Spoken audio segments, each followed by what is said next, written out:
Merci Madame la Présidente. Cette résolution est particulièrement importante parce que on est quand même sur un nombre de pétitions assez substantiel qui traitent toutes du même problème. C'est pas si fréquent, on a plus de 300 pétitions sur le sujet, ce qui montre l'importance de l'impact du problème qui est remonté, à la fois en droit, mais aussi sur les vies. Parce que ces pétitions décrivent des situations humaines déchirantes, où des parents sont privés de leurs enfants et des enfants de l'un de leurs parents. Alors, c'est certain, une séparation, c'est toujours un moment difficile pour toutes les personnes impliquées.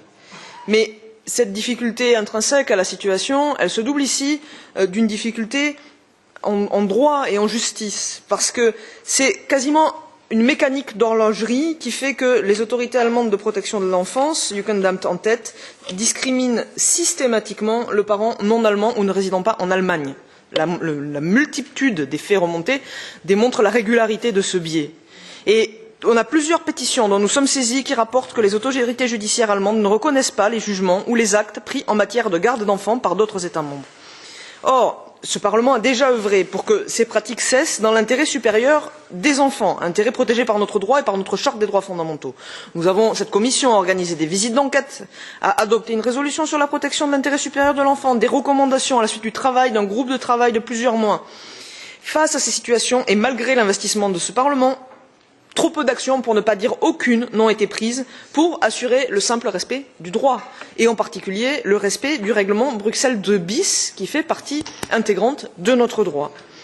Et donc, il est impératif que, dans les cas de séparation des couples binationaux ou bi-européens, tous les critères prévus à l'article 8 et à l'article 10 de ce règlement pour déterminer la résidence habituelle de l'enfant soient pris en compte par les juridictions, tout comme elles doivent respecter les articles 15 et 16 pour déterminer quelle est la juridiction compétente et pour ne pas qu'une juridiction s'arroge des droits qu'elle ne détient pas. Et ça n'est pas autre chose que la jurisprudence de la Cour de justice de l'Union européenne qui est notre Cour. C'est pour cela que nous demandons, avec insistance et maintenant depuis de longues années, à la Commission européenne de prendre ses responsabilités, de jouer le rôle qui est le sien, à savoir le bon respect de ce règlement Bruxelles II bis.